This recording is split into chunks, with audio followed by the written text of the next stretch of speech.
Mysterious Appalachian Video. On the 1st of March 2026, a chilling video surfaced online that quickly captured widespread attention. The footage, reportedly recorded by a man working deep within the Appalachian Mountains, documents what many now believe was a genuine and deeply unsettling encounter. The man had stopped late at night in a remote clearing to refuel his excavator, the only light in the darkness coming from the machine's headlights and a faint glow from his phone camera. The mountains around him were silent at first, and as he began pouring fuel into the tank, an eerie scream suddenly echoed through the forest. The sound was unlike anything familiar.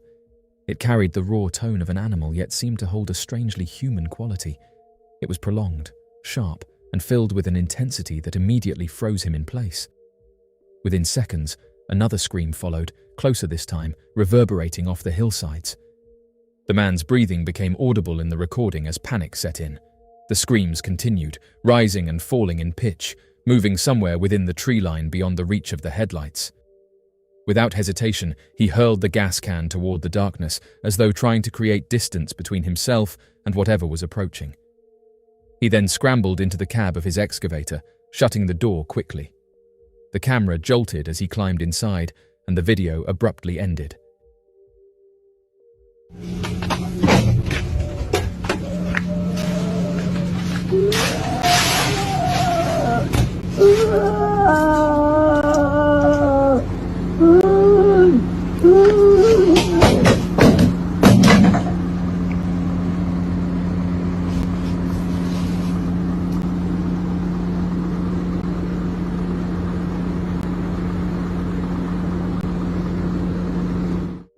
Man films a mysterious humanoid near his house after hearing strange noises.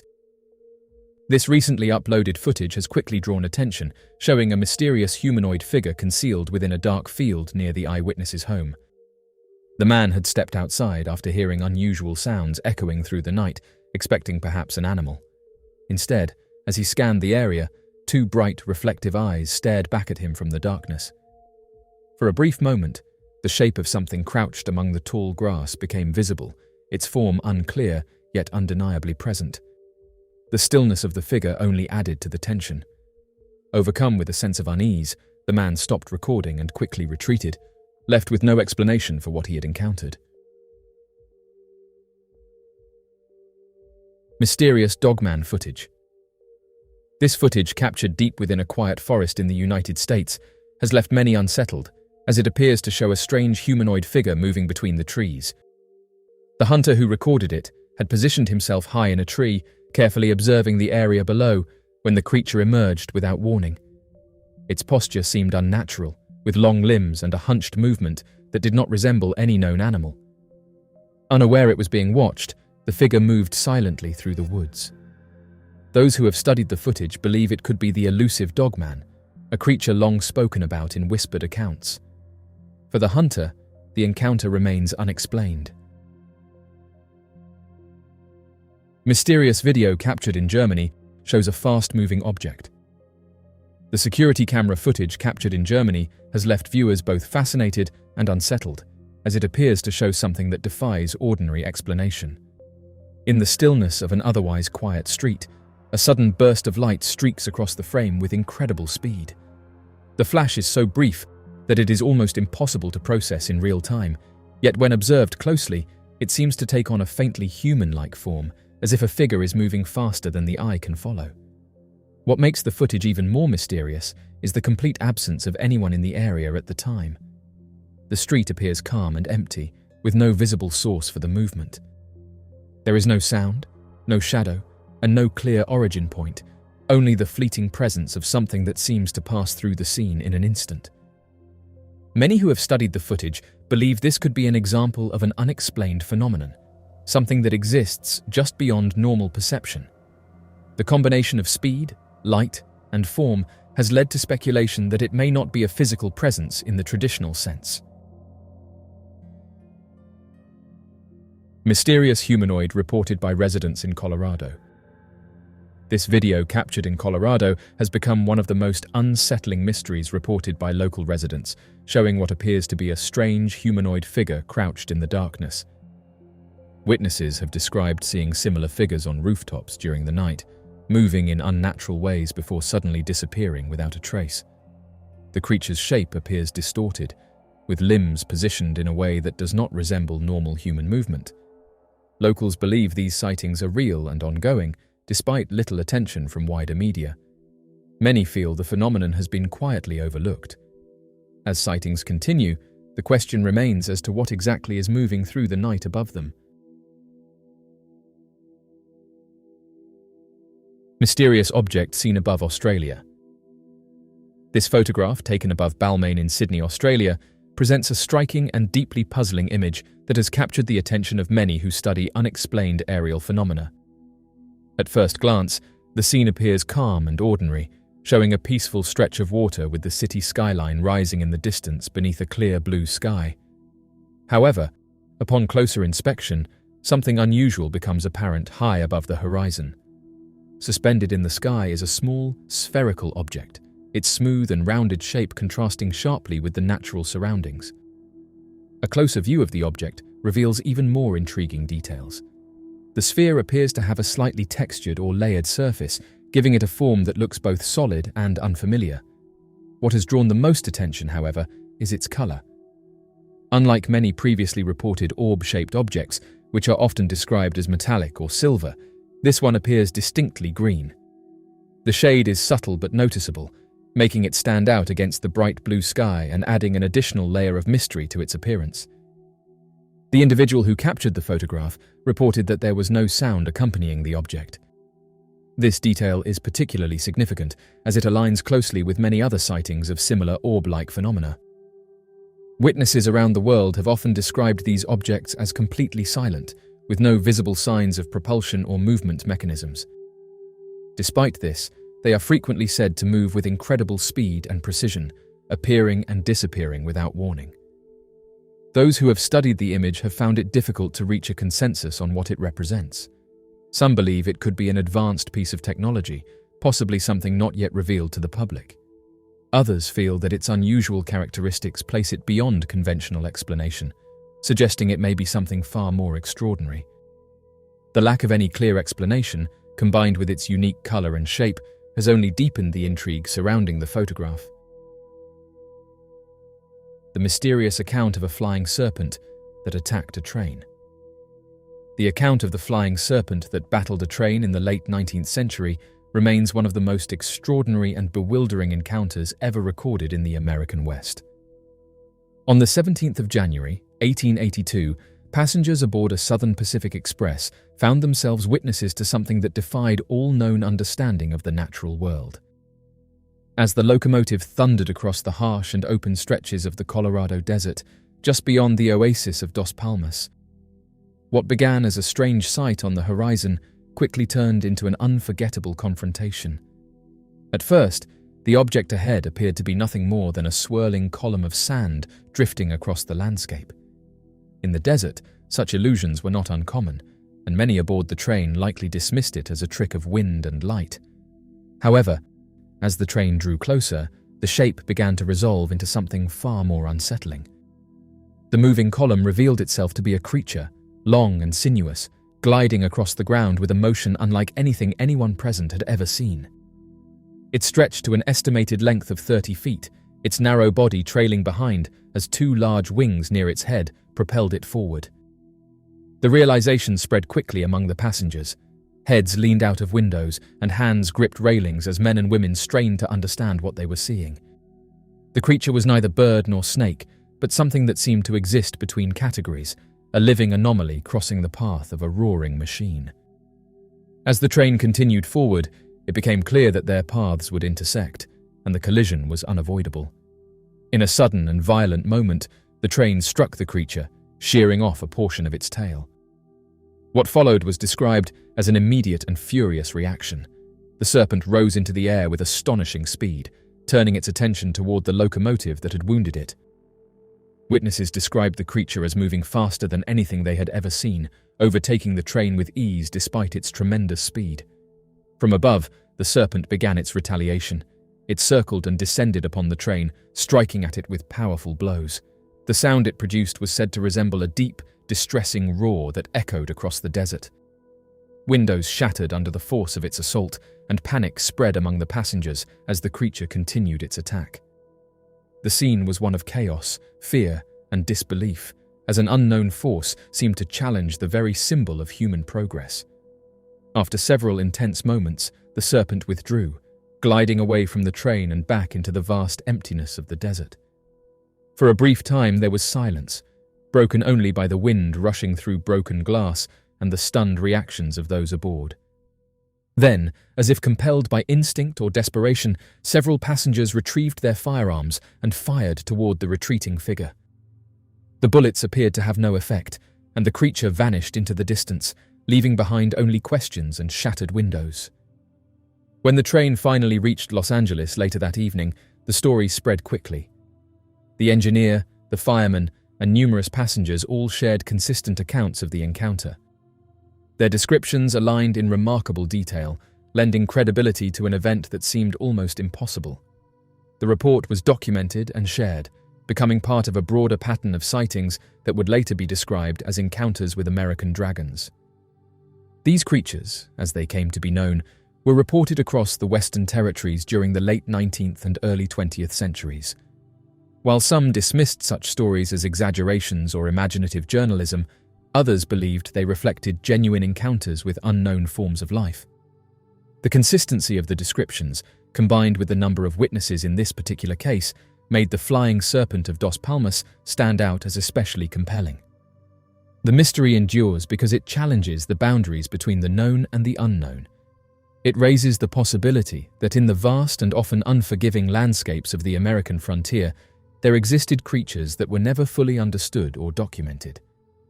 The encounter between the serpent and the train symbolizes a moment where two worlds collided, the natural and the mechanical, the ancient and the modern. The mystery of Judith Hyams.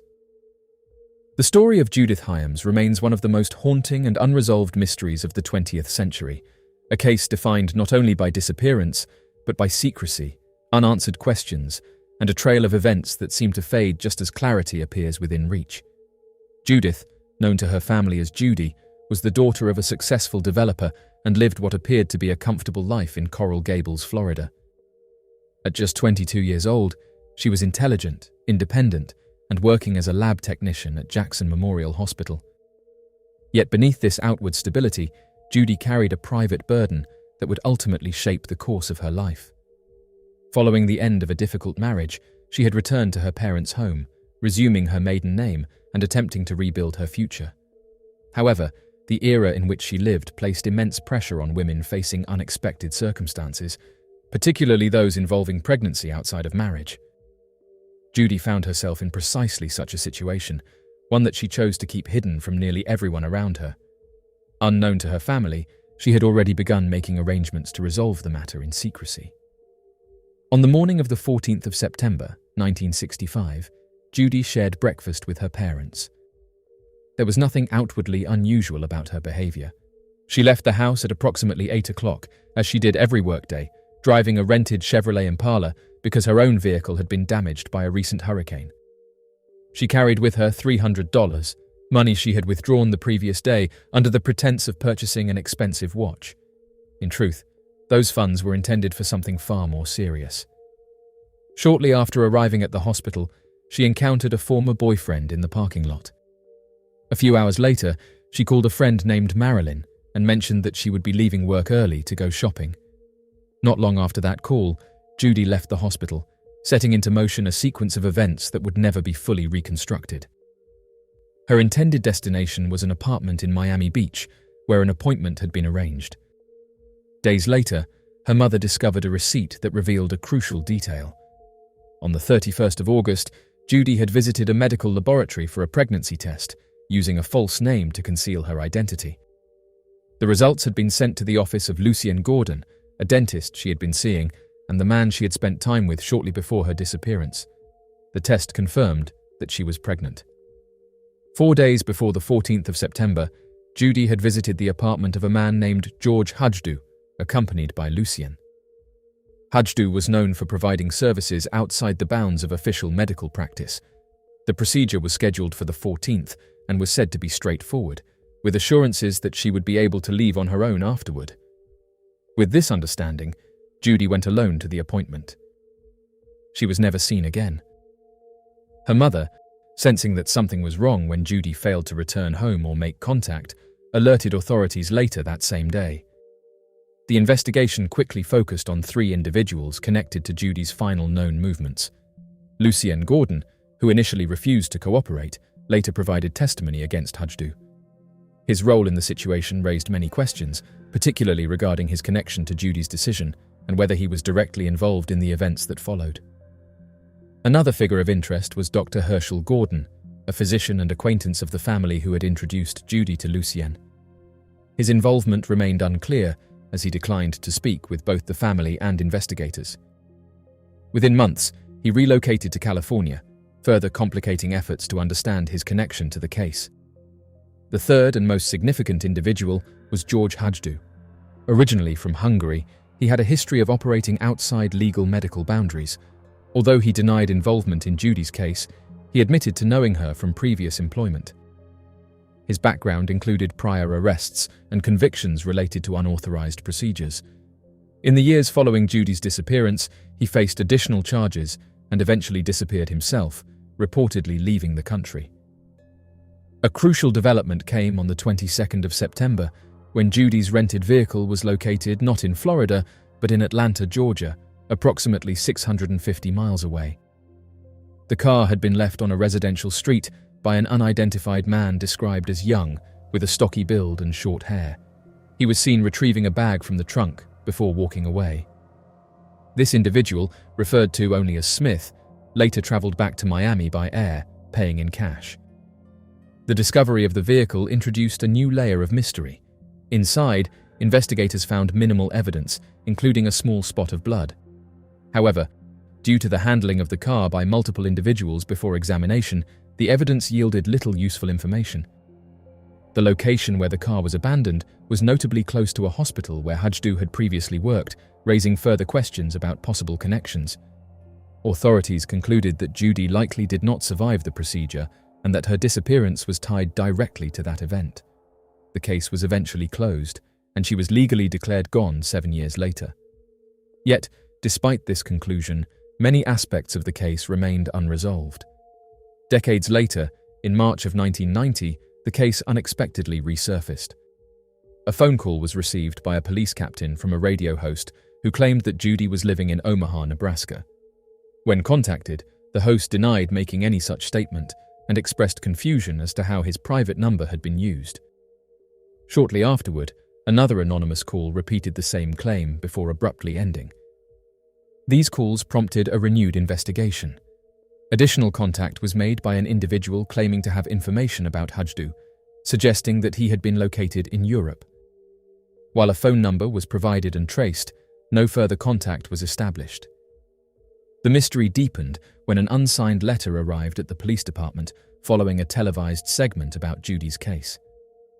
The letter described events surrounding her final hours, stating that she had suffered a severe reaction during the procedure and that efforts to help her were unsuccessful.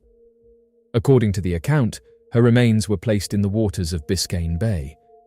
The letter was considered credible, though its author was never identified. Despite these developments, key questions remain unanswered. The identity of the individual who transported her car to Atlanta was never confirmed. The true extent of involvement by those connected to her remains unclear. The calls suggesting she was alive decades later were never explained. Most importantly, her remains were never recovered. The mystery of Colleen Wood. The mystery of Colleen Wood remains one of the most unsettling and emotionally charged disappearances of the late 20th century, a story defined by sudden change, unanswered questions, and a trail of events that seem to grow more troubling the deeper they are examined. In April of 1998, Colleen, a 51-year-old divorced mother of 2 adult sons, made a bold and hopeful decision. She left behind her life in Dayton, Ohio, and relocated to Boca Raton, Florida, determined to pursue a dream she had carried for many years. For Colleen, the move represented freedom, renewal, and the promise of a brighter future in a place defined by warmth and opportunity. By all accounts, she embraced her new life with enthusiasm. Known to friends and colleagues as outgoing, trusting, and full of life, she quickly found work as an office manager at Lighthouse Point Marina. Her natural charm and positivity made her well liked, and those around her saw a woman who was finally stepping into a life she had always wanted. Yet, as the months passed, Colleen began to consider the possibility of companionship once again. After years of independence, she decided to give love another chance. In November of 1999, she met a man named John Lee Paul Sr. through a personal advertisement. He had been searching for a sailing companion, and his background appeared impressive. He spoke of advanced education, financial success, and a past career as a professional race driver. To Colleen, he seemed adventurous, experienced, and capable of offering the kind of life she had long imagined. Their connection developed rapidly, and within a short period of time, they became inseparable. John's gestures were grand and persuasive. He presented her with gifts, including flowers and jewelry, and took her on a trip to Europe. During one of their evenings together, Colleen shared a deeply personal dream. She had always wanted to sail around the world, a journey that would take years and require courage, trust, and commitment. To her surprise and delight, John suggested that they make this dream a reality together aboard his 55-foot schooner known as Island Girl. The proposal felt like the fulfillment of everything she had hoped for. Within weeks, Colleen made life-changing decisions. She sold her condominium in Boca Raton and entrusted John with the proceeds, approximately $43,000, for investment. She also sold her car and eventually moved onto the boat with him. Leaving behind her job at the marina, she accepted his offer to work as his assistant, fully committing herself to this new chapter. While some around her expressed concern about the speed and scale of these changes, Colleen remained confident in her choice. She believed that this opportunity might never come again and was willing to take the risk. On the 3rd of December, 2000, Colleen spoke with her son Michael in Ohio. She shared her excitement, telling him that the boat would soon set sail and that she would stay in touch. Approximately 10 days later, her former employer, Maureen Canada, spoke with her by phone. Colleen said she was in Key West with John, enjoying herself and looking forward to attending a holiday gathering at the marina on the 19th of December. Her tone was relaxed, and there was no indication that anything was wrong. However, she never attended the gathering. At first, those who knew her assumed that plans had simply changed, perhaps due to weather or travel delays. But as days passed without any contact, concern began to grow. Colleen failed to reach out to her family during the holiday season, something that was completely out of character. By the beginning of January, her absence could no longer be dismissed as a simple delay. Her son, Michael, attempted to call her on the 8th of January, only to discover that her phone account had been closed at the end of December due to non-payment. Alarmed, he contacted authorities, but there was no immediate indication of any wrongdoing. As weeks turned into months, the mystery deepened. Determined to find answers, Michael and his family began investigating John's background. What they uncovered was deeply troubling. John had a history that included involvement in a major smuggling operation during the early 1980s and a violent incident involving a former associate. After leaving the country to avoid legal consequences, he had later been apprehended in Europe and returned to the United States. In 1987, he was convicted of serious charges and sentenced to a lengthy term of imprisonment, serving many years before being released on parole in 1999. This revelation cast a shadow over everything Colleen had experienced with him. It appeared that she had no knowledge of his past, and the voyage they had planned together would have violated the conditions of his parole. Michael began to fear that his mother had placed her trust in someone far more dangerous than she realized. As investigators looked deeper, inconsistencies in John's account began to emerge. He provided multiple versions of how his relationship with Colleen had ended. In one account, he suggested that she had become upset and ended the relationship on her own. In another, he claimed they had argued and that she left the boat, later returning with another individual to collect her belongings. A third version introduced yet another variation, involving a dispute over money and her departure shortly afterward. These conflicting explanations raised serious concerns among investigators. Further suspicion arose when unusual activity was discovered on Colleen's financial accounts. In the weeks following her disappearance, a significant number of cash withdrawals were made from her credit cards, totaling tens of thousands of dollars. Evidence suggested that these transactions were not made by Colleen herself. Additionally, advertisements had been placed in her name, including one seeking a crew member for a boat and another in a personal section. These actions indicated that someone was actively using her identity after she was no longer in contact with anyone. When detectives eventually located John in the Florida Keys several months later, they noted his demeanor during questioning. He appeared uneasy and detached, showing little concern for Colleen's whereabouts. This lack of emotional response stood in stark contrast to the seriousness of the situation. Witnesses from his neighborhood also described behavior that suggested a volatile personality, including instances of loud and aggressive conduct. Despite these troubling details, there was no definitive evidence linking him directly to Colleen's disappearance. Without physical proof or a confirmed location, investigators were unable to establish exactly what had happened. The absence of concrete evidence left the case in a state of uncertainty, with more questions than answers. Over time, John himself disappeared, reportedly leaving on his boat and failing to comply with the conditions of his parole. His whereabouts became unknown, adding yet another layer of mystery. Efforts to locate him were unsuccessful, and the possibility that he held critical information about Colleen's fate remained unresolved. For Colleen's family and friends, the emotional impact of her disappearance has never faded. Those who knew her cannot reconcile the idea that she would simply vanish without a word. Her personality, her close relationships, and her plans for the future all point to a woman who was fully engaged with her life. The sudden and complete silence that followed her last known contact stands in direct contradiction to everything she was known to be. The mystery of Colleen Wood endures as a story of trust, transformation, and unanswered questions. It is a case where hope and uncertainty exist side by side, where the absence of evidence leaves room for endless speculation. Whether her disappearance was the result of a tragic chain of events or something more deliberate, the truth remains hidden. Mysterious glowing entity captured in Brazil. In the southern part of Minas Gerais, Brazil, a remarkable and baffling sight was captured on camera by a local resident. This inland state in the southeastern region of the country is steeped in rich history, most famously tied to the 18th century gold rush that gave rise to its colonial-era towns. The witness, whose identity remains undisclosed, recorded what appears to be a glowing humanoid figure standing in an open, hilly area. The figure seemed to radiate an intense aura of light, so bright that it made the surrounding scenery appear dimmer by contrast.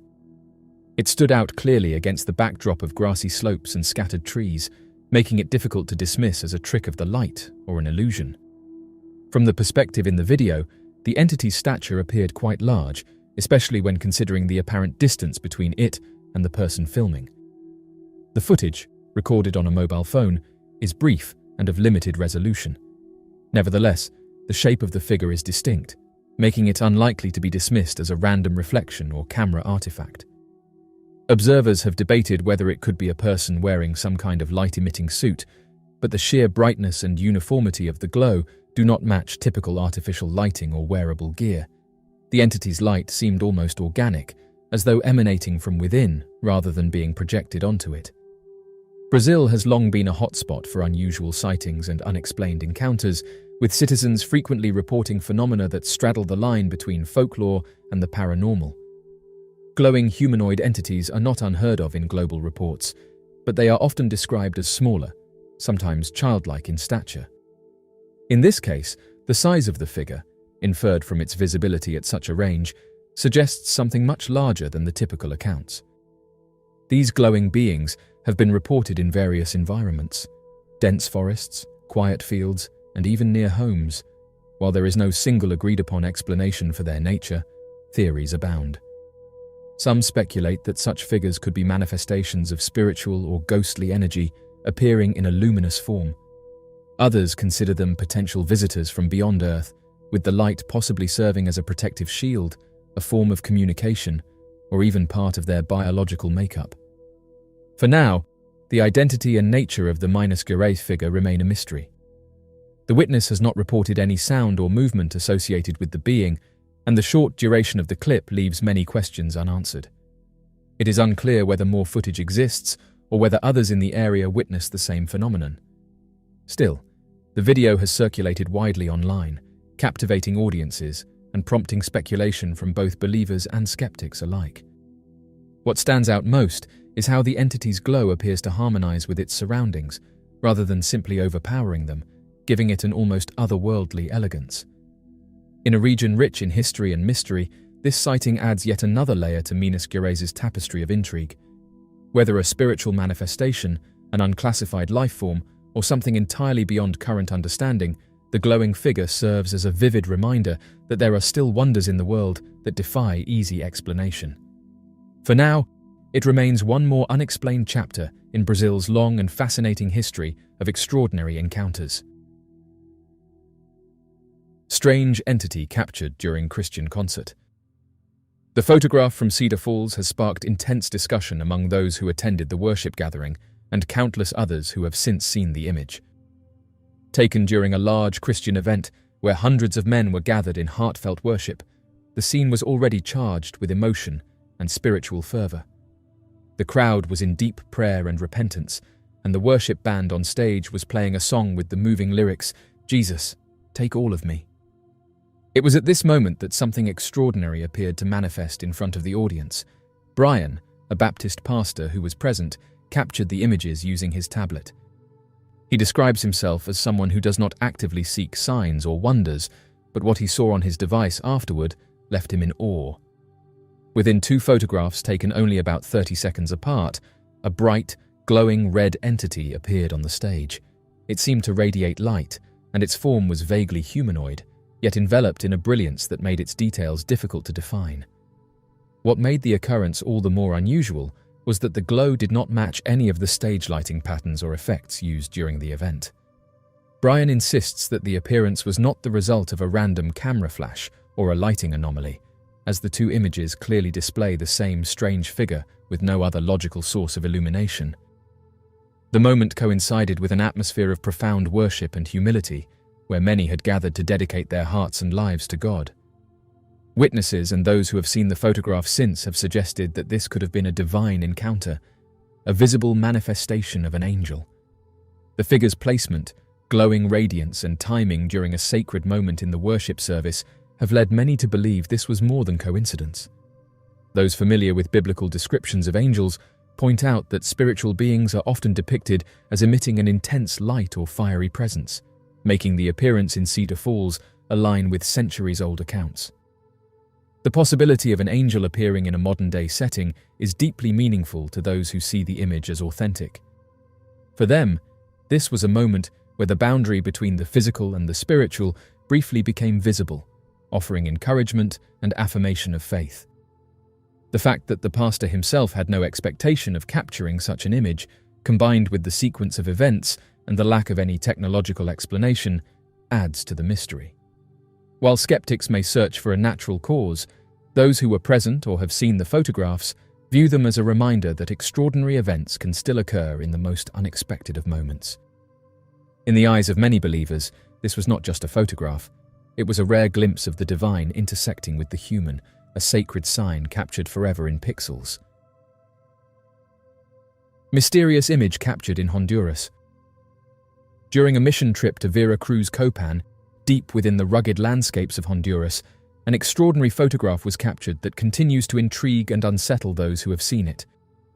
The image, taken inside a dark cave, shows a man wading through waist-deep water, wearing a black shirt with bold white letters across the chest that spells CIA.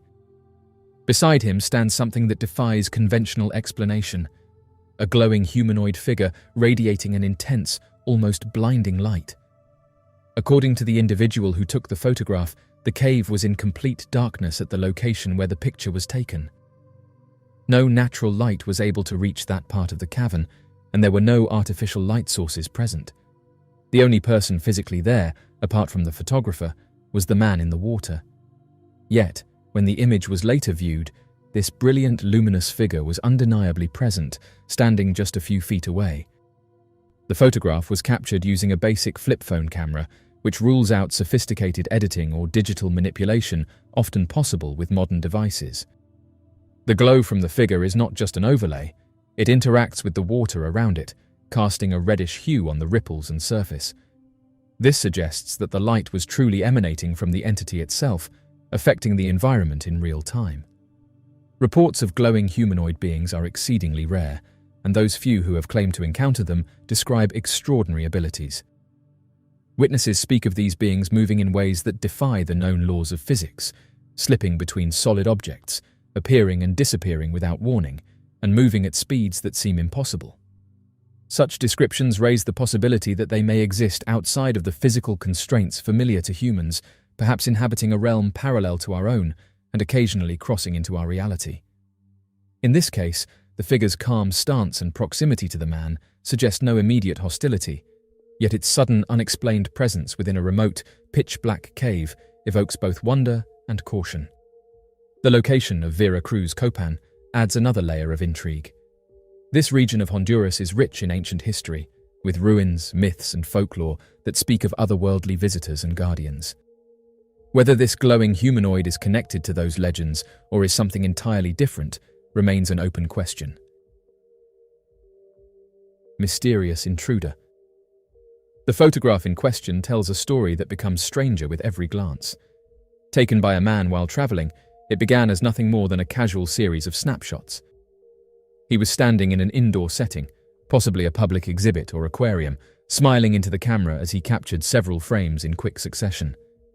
The first 3 images appear completely ordinary. In each of them, the background and the people around him remain consistent, with no sign of anything unusual. However, the final frame, taken only seconds after the others, contains something deeply unsettling. Behind the smiling subject, a figure appears that no one present could recall seeing in the room. The individual's face is warped in a way that defies explanation, with features stretched and distorted almost beyond recognition. The clothing worn by this figure also stood out, not only because it did not match the attire of anyone else in the space, but because the man taking the photograph insisted that no one there was dressed that way. Those who have examined the image closely have commented on how the figure's face does not resemble typical motion blur, which usually leaves some trace of recognizable features. Instead, the distortion seems unnatural, as if the face has been altered by an unknown force or caught in a fleeting state between appearances. The background remains crisp, making the warped face even more jarring against the otherwise still setting. The man maintains that the photographs were taken within a span of mere seconds, with no chance for someone new to suddenly appear in the scene. He also claims that he did not notice anything unusual at the time, nor did anyone else in the room react as though a strange person had entered their space. It was only when reviewing the images later that the anomaly was discovered. Since surfacing online, the photograph has been analyzed by numerous enthusiasts and researchers of unexplained phenomena. Some suggest that the figure could be an example of an interdimensional slip, where a being from another reality briefly manifests in our own before vanishing. Others speculate about time distortions, ghostly apparitions, or the possibility of the camera capturing something not normally visible to the human eye. The eerie detail of the mismatched clothing adds to the mystery. While the rest of the people in the room appear dressed in casual attire fitting the environment, the figure's outfit seems out of place, as if from a different time or situation entirely. Combined with the face distortion, it suggests that this was not simply another visitor accidentally stepping into the shot. The man who took the photograph has expressed lingering unease about the experience. Even though there was no direct confrontation or obvious disturbance at the time, the realization that something unexplainable happened just feet away from him has stayed with him. The image remains one of those rare moments where the ordinary collides with the extraordinary, captured forever in a single frame. A strange and haunting reminder that sometimes the camera sees more than the eye. Mysterious photograph captured in the Grand Canyon. Nestled within the rugged terrain of the American Southwest lies one of the world's most awe-inspiring natural wonders, the Grand Canyon. Carved over millions of years by the relentless forces of wind and water, this vast chasm stretches for miles across the arid landscape, its sheer cliffs and towering spires standing as a testament to the power of nature. Yet beneath its majestic beauty lies a tapestry of mysteries, hidden within its depths and waiting to be uncovered by those daring enough to venture into its depths. One user unveils a mysterious photograph captured by his uncle during the 1980s, and it stands out as one of the eeriest tourist pictures ever taken. The spectral photograph showcases an uncanny figure resembling an extraordinarily tall, extremely pale, and immensely unsettling bald man cloaked in darkness. The mysterious presence of this dark entity looms within the foliage, seemingly keeping a vigilant watch over a tourist teetering perilously close to the brink of the Grand Canyon. This strange image evokes a sense of foreboding and mystery that transcends mere curiosity, prompting deep contemplation about the supernatural forces that may inhabit our world, hidden from plain sight. Amidst the breathtaking backdrop of the Grand Canyon, the juxtaposition of the ethereal dark man against the natural wonder of the landscape creates an atmosphere of eerie intrigue that captivates the imagination. This Reddit user revealed that his uncle and companions embarking on a road trip made a spontaneous decision to halt at a canyon for a brief photo session. Engaged in capturing picturesque moments, they believed themselves to be the exclusive visitors in that secluded area of the canyon during that period. However, it wasn't until several weeks later, upon the development of the photographs, that a startling discovery was made. Hidden among the foliage nearby was an eerie and inexplicable figure, significantly unsettling the group as they scrutinized the images. This unforeseen presence of a mysterious individual lurking in the background added an element of discomfort and uncertainty to what was initially thought to be an ordinary photographic escapade. The strange case of Jennifer and Adriana Wix.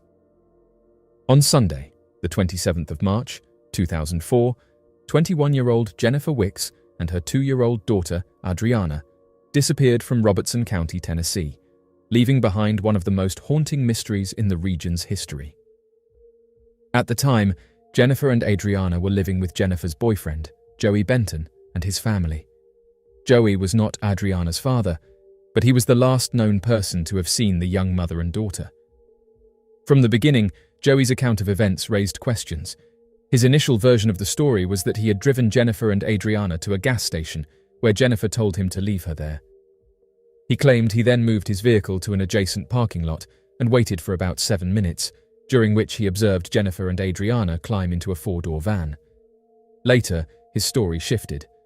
They had supposedly gotten into a 4-door Mustang. The issue was that such a model does not exist. When police confronted him about this inconsistency, Joey's father intervened, asserting that Joey, a Mustang enthusiast who owned 2 Mustangs himself, would never make such a claim. Despite this, the original officer's notes documenting Joey's statement remained, but the chief of police later terminated that officer. Joey then altered his account again, saying the vehicle was a white Mustang, before later amending it yet again, suggesting it could have been a different model entirely. These repeated changes left many suspicious of his version of events. Joey also claimed that the day after the alleged gas station drop-off, Jennifer returned to his home to collect some of her belongings. According to him, she explained that she was upset with her mother, not with him, and that her mother had threatened to take Adriana away. Jennifer's mother, Kathy, firmly denied this, acknowledging she had voiced concerns about Jennifer's living arrangements, but insisting she would never threaten to take her granddaughter. Kathy quickly became frustrated with what she described as an indifferent police response. Officers reportedly told her that Jennifer was an adult who could choose to go wherever she pleased and suggested she would likely resurface. In the weeks after the disappearance, Kathy worked tirelessly to distribute missing persons flyers, hoping to spark community involvement. At one local gas station, however, she was told it was against policy to display them. 2 to 3 weeks after Jennifer and Adriana vanished, Joey delivered 6 black trash bags filled with their belongings to Kathy. Inside was Adriana's pink coat, an item that deeply troubled Kathy. The nights in Tennessee during March can be quite cold, and she knew her daughter would never take Adriana out without such an essential item unless she had no plans to be gone long. Nearly a decade later, in 2013, Robertson County's newly appointed sheriff, Bill Holt, vowed to bring renewed attention to the cold case.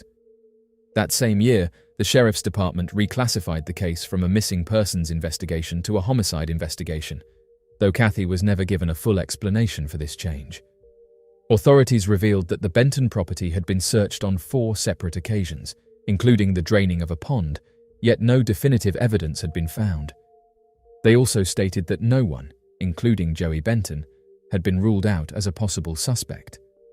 Adding to Kathy's suspicions, she believed her own nephew, who had been close friends with Joey Benton, might have knowledge about the disappearance.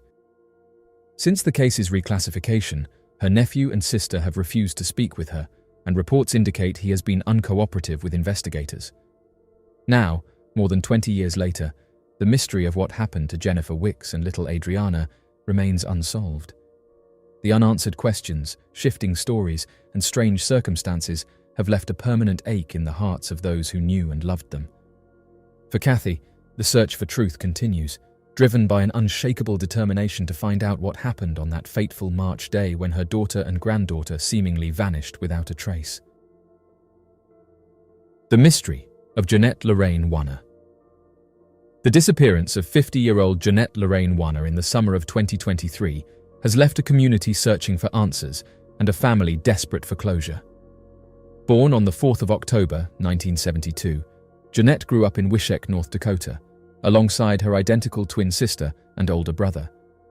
Known for her quiet nature and strong ties to family, she had experienced significant personal loss in recent years, including the passing of her mother 2 years earlier, her father in February of 2023, and a close cousin in March of the same year.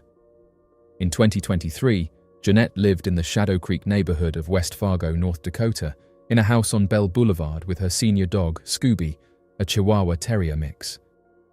She worked from home as a billing and coding specialist for Sanford Health. Divorced and single, she was the mother of a 23-year-old daughter. While she did not have a wide social circle, she was an active member of Holy Cross Catholic Church in West Fargo, where she had been attending services more frequently following her recent family losses. On the 11th of July, 2023, Janette was last known to be at home, signing off her work computer at around 2:30 in the afternoon. Shortly afterward, she reportedly left her house with Scooby in her grey 2017 Nissan Rogue, bearing North Dakota plates 261 AZY. That evening, she did not return home, and by the next day, she failed to log in for work, an unusual and concerning break from her routine.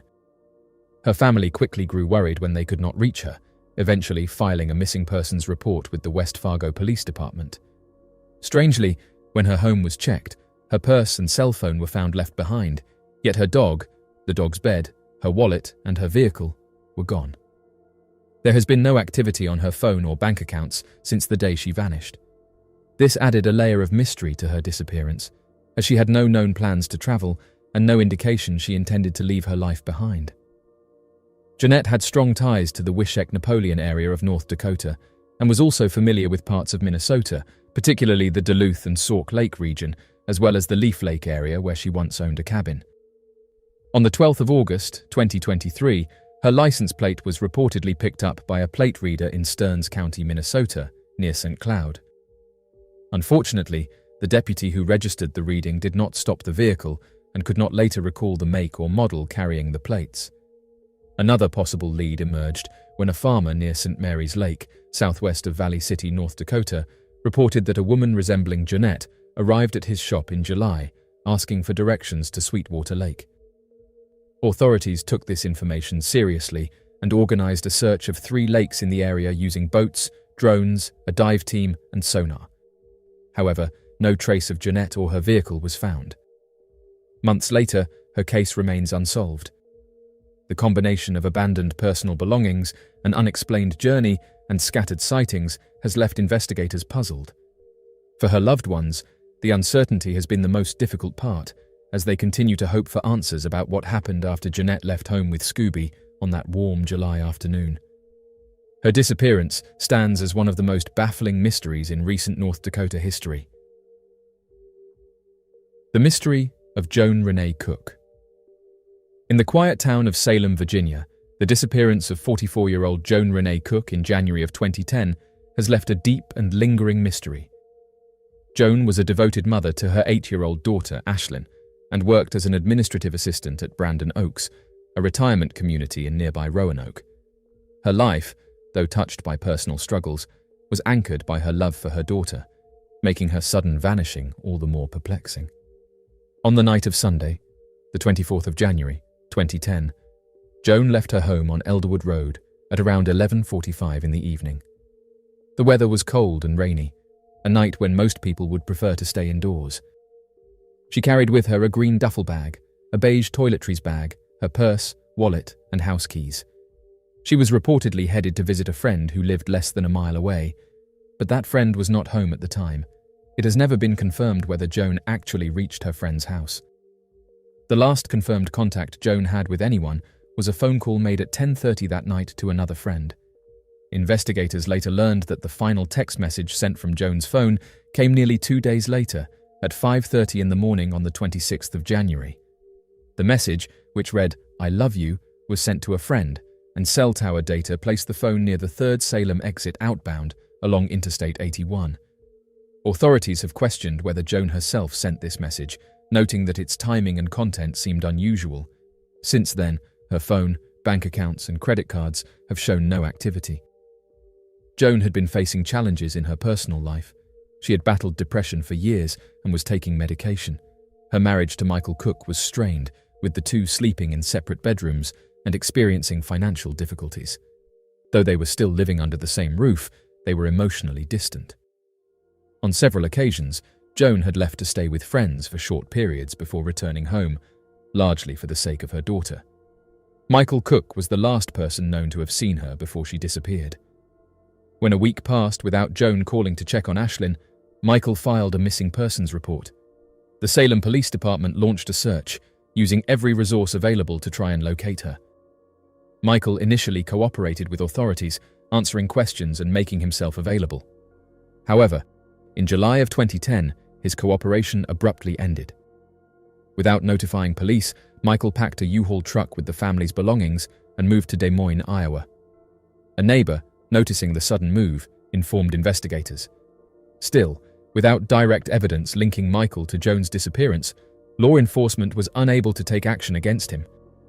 Family members, friends, and investigators agree on one thing: Joan would never have willingly abandoned her daughter.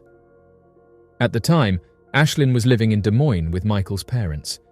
They allowed Joan's mother, Lucy Huffman, and Joan's sister, Carol Beyer, to maintain a relationship with her. That changed abruptly when Michael learned Lucy and Carol planned to travel to Des Moines to visit Ashlyn.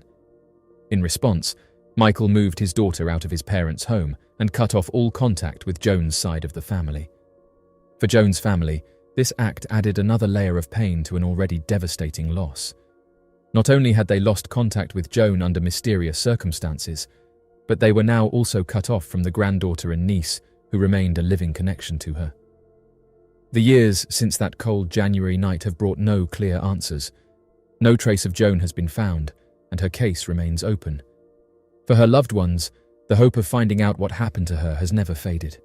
They continue to push for answers, refusing to let her memory be forgotten. More than a decade later, the mystery of Joan Renee Cook's disappearance continues to haunt Salem. A mother's love, a daughter's need, and a family's quest for truth remain at the heart of a story that still waits for resolution. Somewhere, the truth about that night exists, and those who knew and loved Joan remain determined to uncover it. The mystery of Brandy Hope Canipe. In May of 2006, 29-year-old Brandy Hope Canipe was last known to be alive in Mocksville, North Carolina. Her sudden disappearance has left her family and community searching for answers for nearly 2 decades. Brandy was known as a free spirit, someone who valued her independence and occasionally went stretches without contacting her family. Her youngest sister, Lee Scoggin, recalled that when they were younger, it was not unusual for Brandy to go a month without calling. But this time was different. A month turned into years, and Brandy never returned. The family's concern deepened when she failed to attend a funeral they believed she would never have missed. This absence convinced them something was terribly wrong. It was not until April of 2010 that Brandy was officially reported missing, but through investigation, the Davie County Sheriff's Office determined the last time she was seen was the 6th of May, 2006. Brandy left behind 2 daughters, Autumn Skye and Ashley. Skye, who was only 6 years old when her mother vanished, remembers searching for her mother's car everywhere she went, scanning parking lots, hoping for a glimpse that might mean her mother was nearby. but the car never appeared, and it too remained missing for nearly 19 years. Recently, there was a breakthrough when parts of Brandy's car were found at a U-Pullet in Winston-Salem, about 30 minutes from Mocksville. Investigators confirmed the find, but noted that the car itself did not appear to have been the scene of any crime. The discovery came around the same time that Brandy's family provided DNA samples to authorities, ensuring that if future evidence surfaced, it could be matched quickly. Another recent development came from Lee's own memories. She remembered one of the last places she had seen Brandy, a house near Bellews Creek. For years, she and investigators had mistakenly searched around the lake of the same name. Only in 2022 did they realize they should have been searching the creek area. When they finally located the property, Lee instantly recognized it. The house's current and former owners were interviewed, and no evidence of wrongdoing was found there. Still, the discovery provided new names and connections for investigators to pursue. One name that surfaced during the investigation was a man called Eric. Officials believe Brandy may have met him at a bar in Winston-Salem and that he drove a red pickup truck. They have no indication that Eric was involved in her disappearance, but they believe he may have been one of the last people to see her. Tracing her movements in those final days remains critical to solving the mystery. For Brandy's daughters, the years since her disappearance have been a mix of faint memories and enduring longing. Ashley, who was around 10 or 11 at the time, remembers her mother singing in the car, particularly the song I Hope You Dance by Leanne Womack. That song, with its message of living life fully, has become a personal connection between the sisters and their mother. Ashley also remembers the small moments, like her mother washing her hair, that stand out more than any grand event. Investigators have never named any suspects or persons of interest in the case, but they continue to follow every lead. Captain DJ Smith has emphasized that the case has never been shelved. They remain committed to finding anyone who may have been in contact with Brandy around May of 2006. Even the smallest piece of new information could be the key to understanding what happened. Brandy was described as having long, light brown hair, brown eyes, and a slim build at the time she vanished. She also had distinct tattoos, a heart with wings on her right wrist and a rose with a dagger on her shoulder blade. Today, she would be 48 years old. For Lee, Skye, Ashley, and the rest of Brandy's family, hope remains. The recent developments, locating parts of her car and identifying one of the last places she was seen, have reignited determination to find answers. Lee has used social media platforms like TikTok to bring renewed attention to the case, sharing her sister's story with the world and encouraging anyone with information to come forward. The disappearance of Brandy Hope Canipe remains one of Davie County's most haunting mysteries. A mother, a sister, a daughter, and a friend vanished without explanation, leaving a void that has lasted for nearly 20 years. While time has passed, the search for truth has never stopped. The family's commitment, combined with the persistence of investigators, keeps the hope alive that one day the pieces will come together and they will finally understand what happened to Brandy in May of 2006. Somewhere the answers exist, in a memory, a detail overlooked, or a story yet untold. Until those answers are found, the case of Brandy Hope Canipe will remain open, and her family will continue to fight for the day they can bring her home. The strange case of Sonny Shrammik. On the 20th of April, 2019, 18-year-old Sonny Shrammik left her hometown of Trenton, Nebraska, with a man named Cliff Coates. Cliff, then 42 years old, was an acquaintance of the family and someone who had always been described as polite, courteous, and respectful in his interactions. The plan, according to Coates, was a simple day trip. They were headed to Omaha to pick up his niece. There was no indication to Sonny's family that this journey would be anything other than routine. Sonny's cell phone was broken at the time, so her mother, Paula, relied on updates through Coates' phone. At one point during the trip, Sonny spoke to her mother and told her everything was going well. She mentioned they were in Honduras, Nebraska. Paula detected no concern or distress in her daughter's voice. Everything sounded perfectly normal. Later that evening, Paula received a call from Coates. His tone and words would mark the beginning of a nightmare. He claimed that he had gone into a casino in Carter Lake, Iowa, while Sonny remained in his Ford Explorer in the parking lot. When he returned, she was gone. Coates told Paula he had looked for her but could not find her, and then he abruptly ended the call. Panicked, Paula began calling his phone repeatedly, demanding to know where Sonny was. Coates did not respond until the following morning, and when he finally did, his account of events changed. Now he claimed they had stopped for gas somewhere along the interstate. He said he went inside to pay, and when he came back outside, Sonny was gone.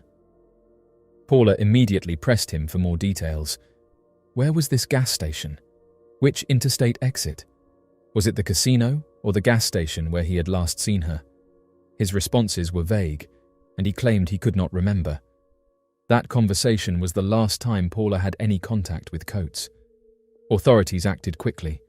Sonny was listed on the National Crime Information Center database, and the FBI soon joined the investigation.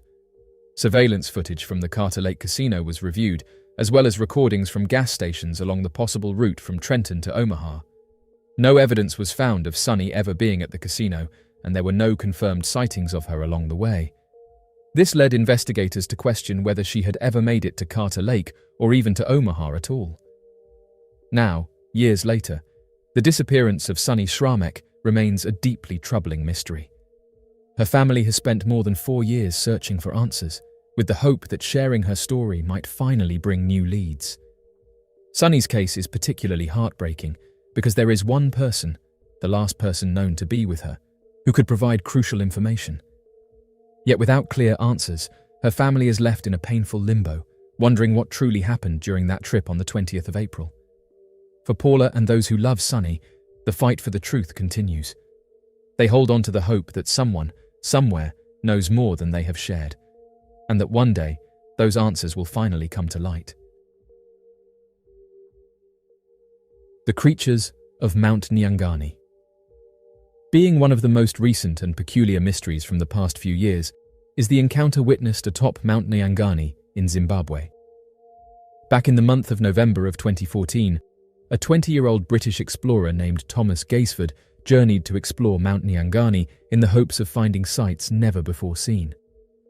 The main cause for him being in Zimbabwe was due to him having won a university award that was focused on helping pay for trips to new and exciting locations to help with building confidence and discovering new and exciting things about the world.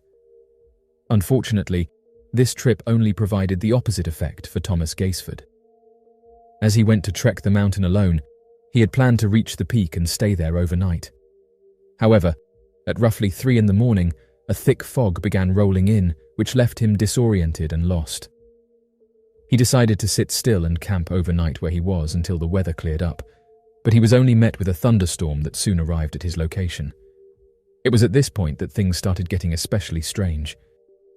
In the fog surrounding him, Thomas Gaisford reported that creatures were circling him and observing him. He had already been warned by the locals to ignore any animals that were acting strangely on the mountain, as the locals explained they were simply not from this world. When the weather finally cleared after 24 hours, he rapidly fled the mountain and never returned. Although some claim that perhaps the amateur explorer had merely gotten dehydrated and became disoriented, locals agree with what he experienced, and not many outside of the local population have ever journeyed up the mountain since then. Perhaps there truly are animals from another dimension on that mountain, and there simply has not been enough who have tried to understand the mountain's peculiar properties to report this finding. For centuries, locals have passed down stories of strange beings that inhabit the misty peaks and hidden valleys of Mount Nyangani. Described as tall, slender figures with glowing eyes and elongated limbs, these mysterious humanoid creatures are said to lurk in the shadows, watching and waiting for unsuspecting travelers who dare to venture too close to their domain. One of the earliest documented encounters with these mysterious humanoid creatures occurred in the late 19th century, when a group of European explorers stumbled upon a remote village nestled in the foothills of Mount Nyangani. According to their accounts, the villagers spoke of strange sightings of humanoid figures lurking in the darkness, their presence evoking a sense of fear and unease among the local population. In the decades that followed, reports of encounters with the mysterious humanoid creatures of Mount Nyangani continued to trickle in, with witnesses describing eerie sightings of tall, shadowy figures that seemed to materialize out of thin air, only to vanish without a trace moments later. Some claim to have seen the creatures stalking through the dense undergrowth, their glowing eyes piercing the darkness like beacons of malevolent intent. One such encounter occurred in 1979 when a group of hikers exploring the remote reaches of Mount Nyangani reported seeing a humanoid figure emerge from the mist, its tall, slender form silhouetted against the backdrop of the setting sun. According to their accounts, the creature appeared to be observing them from a distance, its glowing eyes following their every move with an air of detached curiosity. As word of these sightings spread, interest in the mysterious humanoid creatures of Mount Nyangani grew. One theory proposed by researchers is that the mysterious humanoid creatures of Mount Nyangani may be related to the rich tradition of folklore and mythology that surrounds the mountain. According to indigenous beliefs, the mountain is inhabited by ancestral spirits and guardian beings who are said to possess supernatural powers and wisdom beyond mortal comprehension. It is possible that the sightings of humanoid creatures reported on the mountain are manifestations of these ancient spirits, appearing to those who dare to intrude upon their sacred domain. Another theory suggests that the mysterious humanoid creatures of Mount Nyangani may be a previously undiscovered species of primate or hominid, adapted to life in the dense forests and rugged terrain of the mountain. Proponents of this theory point to the mountain's remote and inaccessible location as a possible refuge for such creatures, allowing them to evade detection and remain hidden from prying eyes.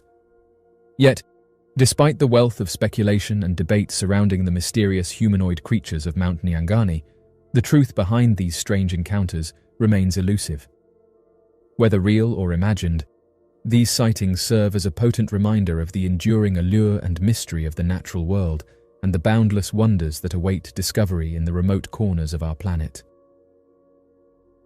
Girl taken from Montana mountain range by mysterious creature. Considered to be one of the most bizarre missing cases ever recorded, a 1-year-old female would suddenly go missing in the state of Montana, back on the 2nd of September 1903, and would later be discovered with the creature responsible inside a cave located in one of the most isolated hills of North America. According to the report, a man by the name of William Dunphy was prospecting with his family roughly 10 miles north of Wyoming, only a few miles outside of the small town of Ewing, Montana. Today, Ewing is considered a ghost town, as the less than 200 residential population recorded back in the early 1900s has completely disappeared, and only a single building, used to house local park rangers, stands where the small town once stood.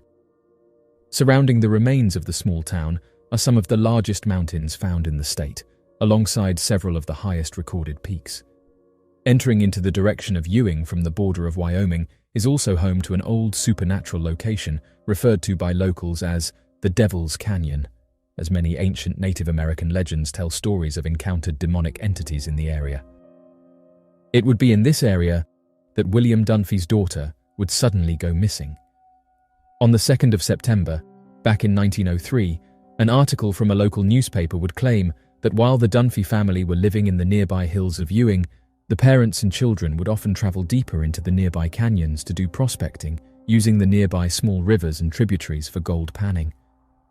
The local newspaper, known as the Clinton Morning, would claim that while the family was prospecting and the child was lying down near one of the slow-moving tributaries, a sudden, large and wild animal would emerge from the adjacent brush and carry off the daughter.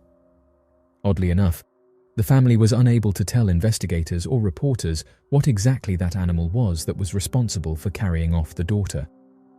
Regardless of this, the family and other local residents would begin an extensive search to find the missing daughter, including hunting and gutting local wild animals of all kinds to find identifiable remains of the Dunphy daughter. Although the news articles failed to provide information on the exact efforts that local volunteers made, the entire operation was considered by reporters as having been extensive and time-consuming. Almost 2 weeks would pass before any sign of the missing girl was ever uncovered, but during the middle of September, William Dunphy would once again be near the Devil's Canyon, following large predator tracks to a deep and open cave system. The region surrounding Ewing is littered with complex cave systems, often undiscovered and unexplored, and many of these caves are often closed off or avoided altogether due to the high probability of natural large predators inhabiting them. Despite these fears, William Dunphy would follow the large animal tracks through the canyon and up one of the mountains until he came to a large cave opening that was located more than 10 miles from where the Dunphy daughter had last been seen. Believing the spot to have been a wolf's den, William Dunphy would stay outside of the cave for about an hour, waiting to see if any large predators would come out of the cave. While waiting, however, Dunphy would claim to suddenly hear the crying of a young child. Without hesitation, Dunphy would soon enter the den to check what was inside it, and would claim that the cry of the child would become much louder and was mixed with the yelping cries of animals. Dunphy would later tell reporters that he felt as if he had seen a ghost when he entered the cave and saw his infant daughter lying on top of a fluffed up and organized bed of grass, as if it had been specifically made for the child.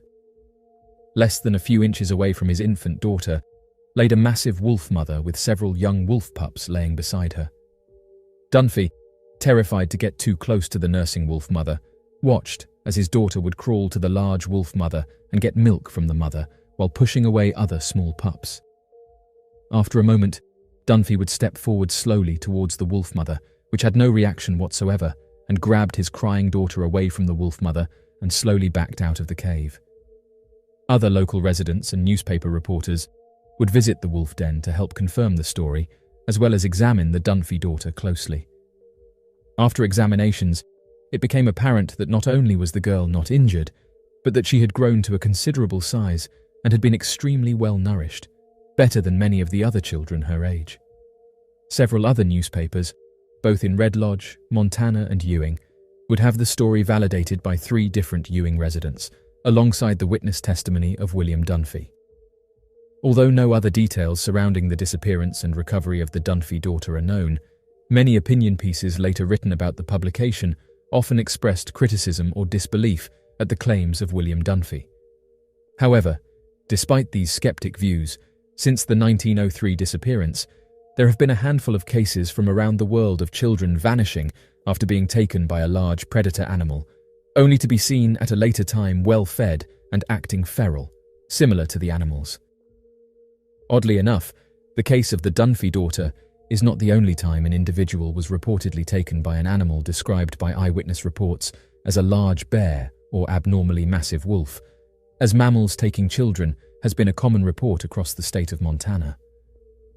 Another similar case would be the account of missing Kenneth Crandall, who was believed to have been taken by a large dog and then later found by Crandall's missing family dog. The strange disappearance of Eric Lewis on Mount Rainier. On the 1st of July back in 2010, a man by the name of Eric Lewis would suddenly go missing while visiting Mount Rainier, located in the state of Washington, while he was on a routine hiking trip through the national park.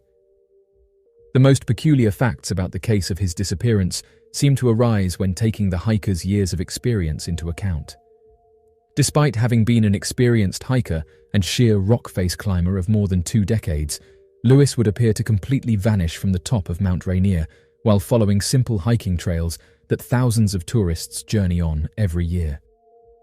The details surrounding Eric Lewis's disappearance would be considered so strange that local law enforcement agencies would temporarily pursue a suspicion of foul play before ending the case as nothing more than an unexplainable vanishing.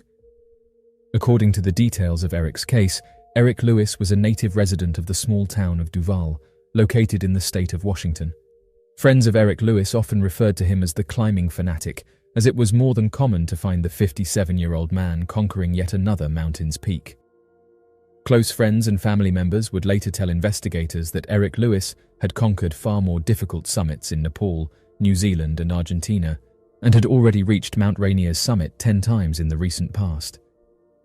Eric's love for the outdoors and climbing would eventually be the catalyst for his permanent residency being the small town of Duval, as he would later tell his family that he had wanted to move out to the small town after his first few visits to Mount Rainier and to ultimately be closer to the Cascade Mountains, of which he had become greatly familiar with on his frequent expeditions.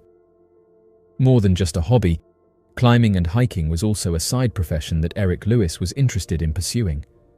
After graduating from the University of Missouri at Columbia with a bachelor's degree in fine arts, Eric hoped to pursue his degree's speciality in photography. Collections of photographs Eric had taken while reaching the summits of some of the most difficult mountains in the world would gain him a small following in the climbing community and would help to propel him to a status among the top 1% of climbers in the world. Interestingly enough, Eric's love for the sport and his obsession with photography did not prevent him from taking the necessary precautions in the least.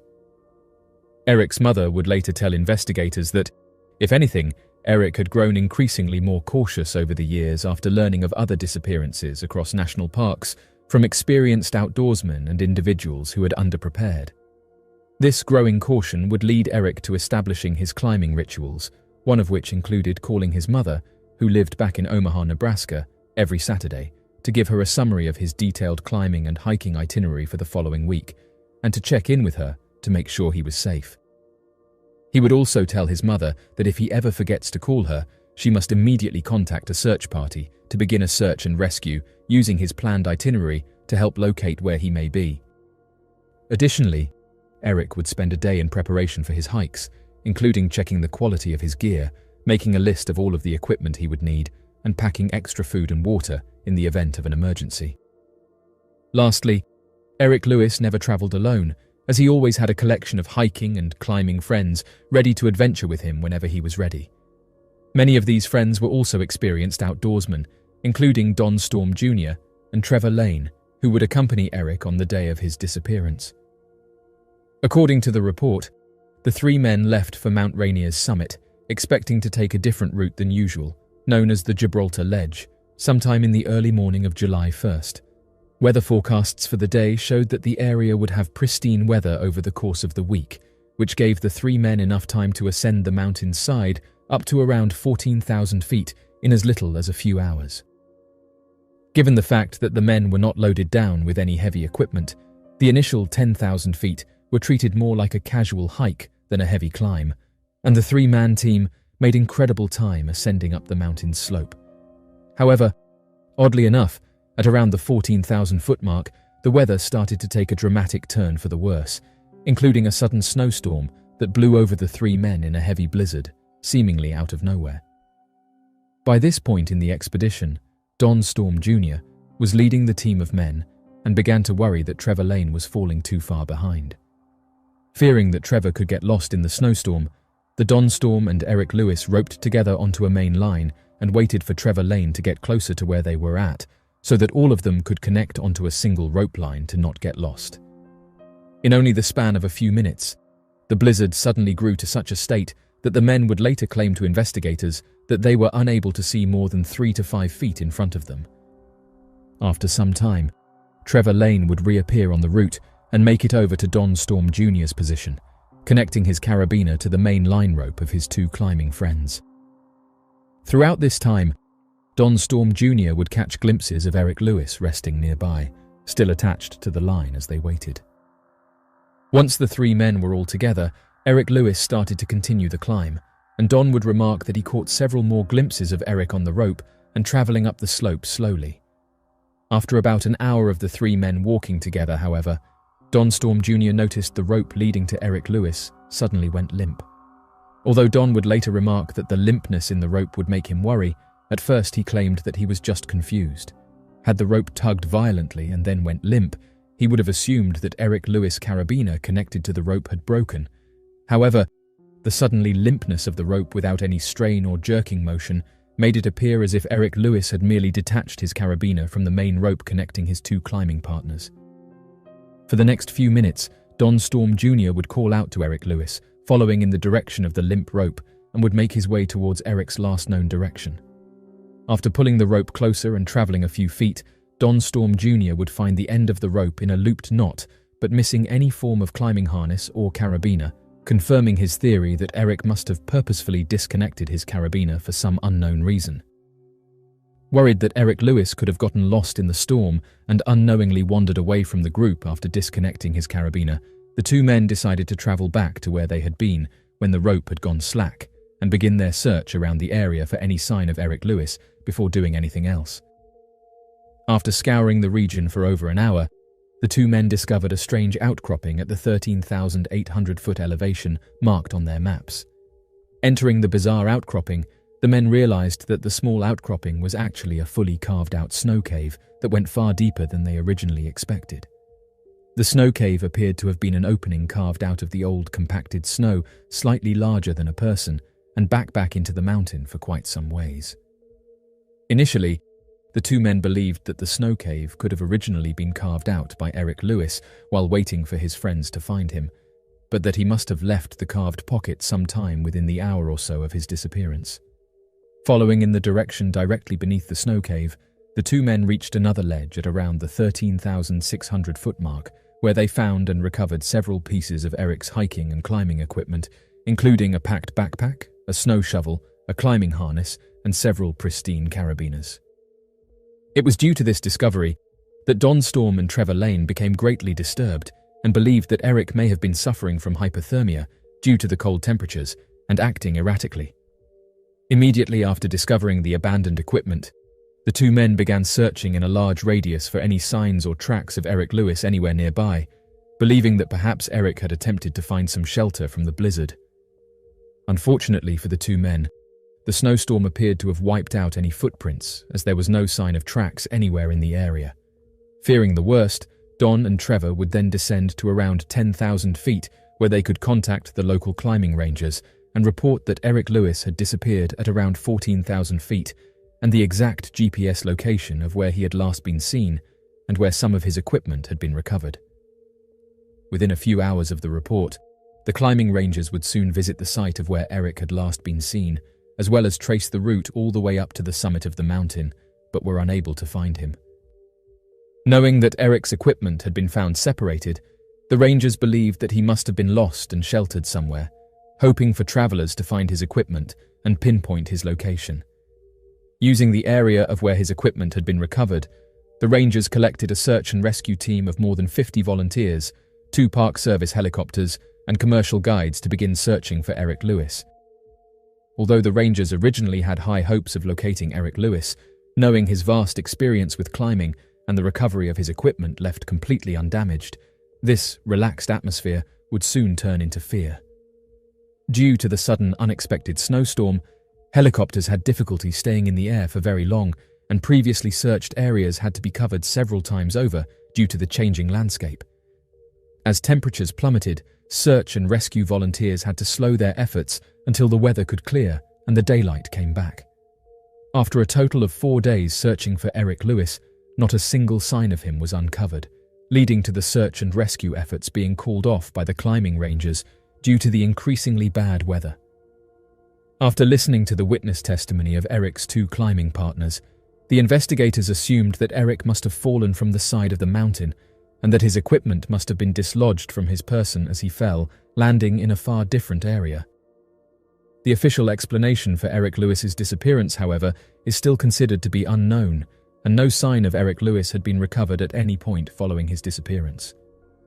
Despite many of the strange theories surrounding Eric's disappearance, none have been able to explain the bizarre appearance of the mysterious snow cave carved into the side of the mountain and then abandoned in such a short span of time. Additionally, had Eric carved the snow cave himself, why would he later abandon his equipment while still being more than 13,000 feet up the mountain's slope over a couple hundred feet below him? Even more peculiar, no other sign of Eric Lewis was recovered when the snow melted many months later. Given the many impossible-to-explain disappearances on the slopes of Mount Rainier, it is difficult to know what exactly could have been the cause of Eric's demise, despite having been amongst one of the top 1% of experienced climbers in the world. Mysterious encounter in the mountains. The owner and caretaker of an Alpine lodge observed an unidentified flying object in the scenic Hochkreuz Mountains of Germany in December 1973. This was the end of a year that saw a boom in reports of UFO sightings and humanoid occupants all over the world. Around 8:30 in the evening on December 10, 1973, the owner of the Alpine Lodge, referred to as Mr. L in the report, though Friedrich Lennartz is listed in UFO files, and Peter Zettel, the property's caretaker, were enjoying the breathtaking view of the snow-covered landscape through the equally impressive panoramic window of their charming building. Even though it was many kilometers away, the 1,600-meter-tall Weitlana Kopf mountain was the main feature in this image, but on this specific occasion, the two men noticed an odd red light on top of the mountain, or hovering over it. At first, they thought it was a helicopter, so they tried to check this by reaching for their binoculars. Upon observing the red light for almost half an hour, and continuing to think it was a helicopter's cockpit light, Lennertz would shoot red flares into the air outside the property. At the time, he reasoned that if the helicopter's pilot was having problems, the flare would alert them to the presence of help nearby. That being said, the object seemed to react shortly after he shot the flare, and not in the manner that the witness would have thought a helicopter would. It rose up into the air, stopped, and hovered at around 200 meters above the ground while it started to glow a richer, deeper red color, and then the mysterious object started to move towards them. Based on his current understanding, the witness estimated that the object was around 2 miles away, and it was definitely not a helicopter. Furthermore, it had a translucent upper dome and was unmistakably egg-shaped, and there were whirling, flashing lights around the underbelly that seemed to move and flash at random. Lennertz would remember that the lights turned anti-clockwise and that they did so without any apparent system. He would also remember how the lights looked like fluorescent tubes when they flashed, and what fascinated the two men the most was how completely silent the craft was. Because of their location near the country's southern border, Lennertz had maintained communication with mountain rescue agencies in both Czechoslovakia and Austria, particularly when the thing seemed to be heading towards the Klausenberg mountain, which is located outside the Austrian border. For a brief moment, it seemed to hover right over the summit of the mountain. The mysterious object started moving again after a short while, this time in the direction of the Klausner Lodge, which lies nearby. Lennertz would communicate via radio with the building's owner to inform them of the unusual object hanging over the top of the structure for a while, and it so happened that they had also been watching the thing. An article in the Washington Post said that on December 4th, when darkness descended over Turin, thousands of people would see a massive object just hovering overhead, and corroborating radar sightings would again originate from the nearby military base, same like the sighting from 4 nights earlier.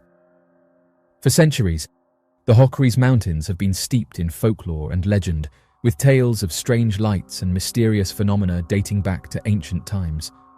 According to local lore, the mountains are said to be inhabited by spirits and otherworldly beings who are said to watch over the land and its inhabitants with a mix of curiosity and fascination. In recent years, reports of UFO sightings above the Hochries Mountains have captured the attention of ufologists and enthusiasts from around the world, drawing curious onlookers to the region in search of answers. Witnesses describe seeing strange lights and orbs hovering in the sky, their movements defying conventional explanation and leaving observers awestruck by their inexplicable behavior. One of the most compelling sightings of UFOs above the Hochries Mountains occurred in 2015, when a group of hikers exploring the region reported seeing a series of bright lights descending from the heavens and hovering in the sky above.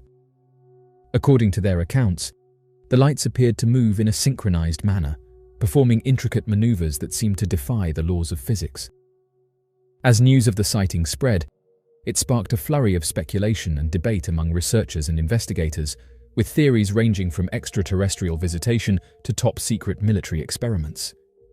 Yet, despite extensive analysis and investigation, the true nature of the UFOs remains elusive, leaving witnesses and experts alike baffled by their mysterious presence in the skies above the Hochries Mountains. One theory proposed by ufologists is that the UFOs seen above the Hochries Mountains may be of extraterrestrial origin, piloted by intelligent beings from distant stars. According to this theory, the mountains' remote and inaccessible location makes them an ideal spot for extraterrestrial visitation, allowing advanced civilizations to observe and study Earth without detection.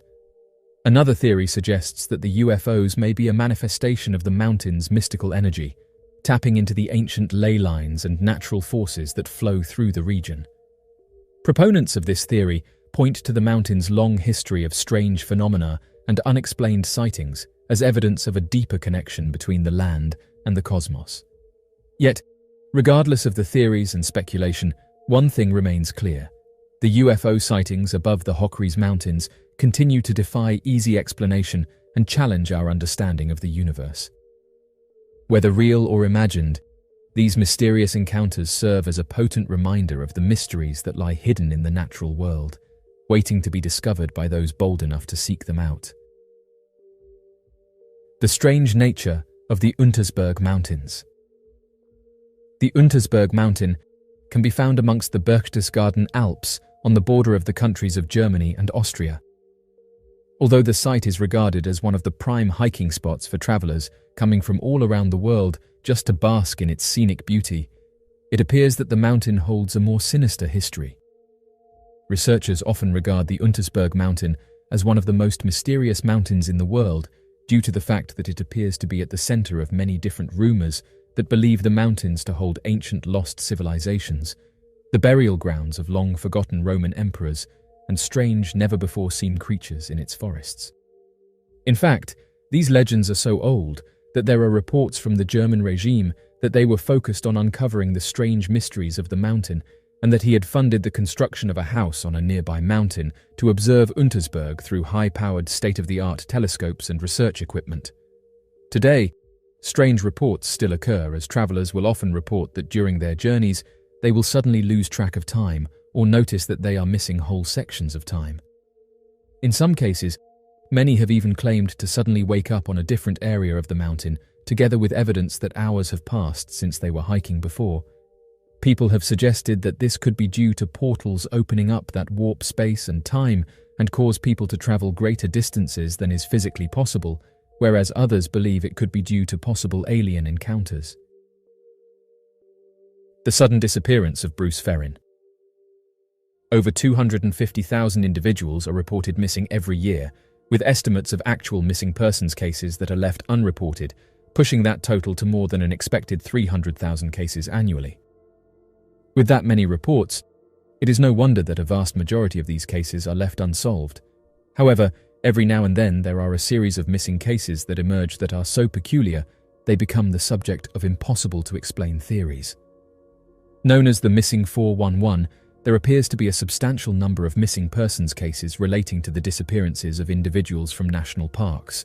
In fact, many of these Missing 411 cases are believed to not be investigated too deeply, as some form of supernatural or paranormal cover-up takes place in these undisturbed locations. The Winter Mountains, located within the state of Utah, have long been a source of fascination and mystery. Nestled within the rugged terrain of the mountain range are a large number of natural lakes and groves, where thousands of nature enthusiasts and adventure seekers visit every year. However, these scenic landscapes have witnessed some of the most bizarre disappearances ever recorded over the last few decades. One such bizarre incident would occur on the 23rd of June back in 1963, when a 7-year-old boy, by the name of Bruce Ferin, would suddenly vanish somewhere near Pyramid Lake while on a routine family outing.